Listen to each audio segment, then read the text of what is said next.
Hi Sam, hi Adi, hi Fred, hi Alex, hi anybody else that's watching this boring video.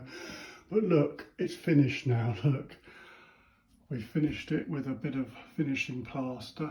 It's come up pretty good. It was a bit of a rough old job, but it's going to be fine. I'm going to have to fettle it up with a little bit of filler, and we'll sand it down. It's always difficult when you're feathering in new plaster with old, and this wall's been hacked around over the years, but it's what I call the rustic finish. So it'll match the rest of my work in the house. But look, we're going to go back in time now, because it's actually 7:30 and this job started at 4:30. So let's step back in time and see what happened. And yeah, I hope you enjoy it. Over and out. Hi folks, hi Colin, hi Sam, hi Adi, hi anyone else.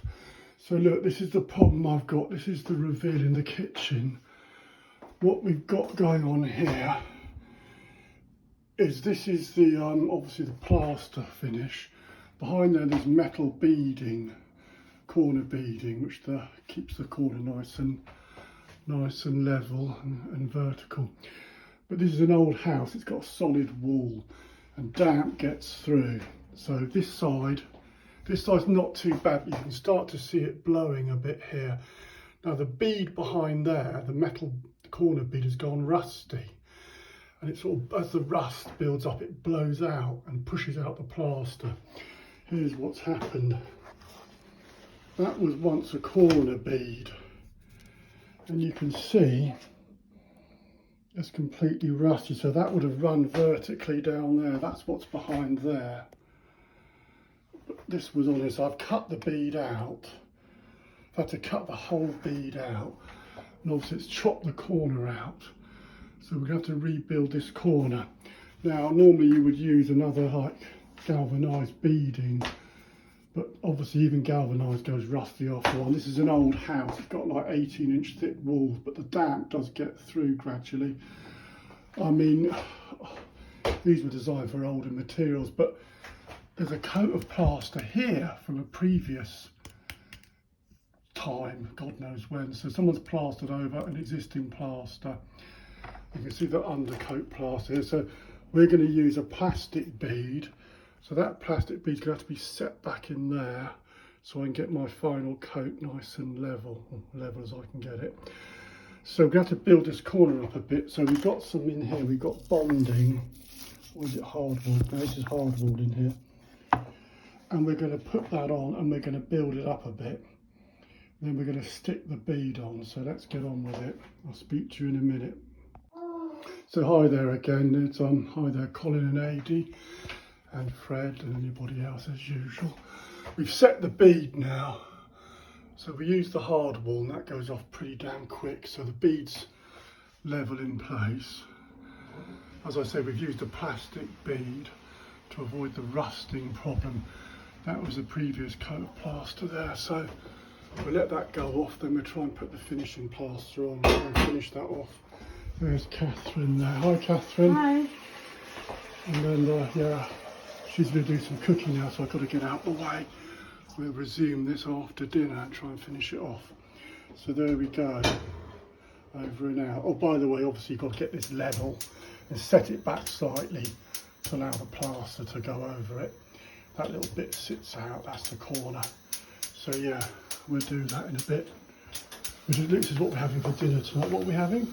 Spaghetti bolognese. Spaghetti bolognese, vegetarian spaghetti bolognese with corn mint. Oh, the beautiful Catherine. Over and out, guys. Speak to you in a bit. Hi, guys. So the job's finished now. We've skimmed it with a bit of plaster and it doesn't look too bad. We're going to have to finish it off with a little bit of filler just to fettle it in. Then we're going to have to give it a couple of coats of the paint. That's where some of the paint's come off. So yeah, I'm quite pleased with the finish. So we started at 4:30. And it is now, what time is it now? It's going for 7:30. I'm going to watch The Apprentice final with Catherine. Hi Colin, hi Adi, hi Fred. Look, just do a quick finishing video. So the corner, it was a little bit uneven in places because it's always tricky feathering them in. So I've used the last of the Tetrion filler, Colin, that you gave me from Standerwick days and Pedwell. I've got none left now. So Tetrion filler is a really good filler to use. It does take like about 48 hours to go off. So we've kind of feathered it in, and I'm quite pleased with the finish. It's commensurate with the surrounding wall, which isn't perfect, obviously. So because I've had my handiwork on it, so it's just pretty good though. I'm happy with it. So that's hidden behind the cupboard. But look, that corner's come up really well anyway, and I'm actually really pleased with this corner. So we're going to get some paint on it now. We'll just cork in the edges. Colin loves corking, don't you, Colin? Do you remember all the corking we used to do, Colin, at Standerwick? We had shares in the corking company. We used so much of that stuff around all the windows. So we'll cork around here. Just cork up there around the window frame. And yeah, that's okay. Kath's pleased with it, so that's all that really matters, isn't it? I just got to make sure I've got the right colour paint now. So that corner's completely rebuilt now, so that should see me out. And then I suppose I'll have to do this corner at some time. It is starting to blow out in places, but we'll leave it a bit longer and then we'll tackle it as and when we've got to do it. So there, yeah, that's it then. Over and out, guys. Take it easy. Bye. Sorry, I should have done this one. This is the final video. So I've painted it now. There it is, all done now. There's the flowers on the window, and there it is. There is a faint shadow you can see, but a blind man would like to see it. I'm happy, it's good enough for me. It's an old house, isn't it? So yeah, there you go, all done. I'm really pleased. Jasmine's pleased as well. I'm very happy with it. Yeah, the boy's still an idiot though. Oh, thanks, Jasmine. Anyway, there we go, over and out. The Jasmine Prelping Challenge 2. Is Jasmine going to do a prelp for us? Let's get up close and we'll see. Oh, she did a little prelp, didn't she? Not a bad one. Well done, Jazz.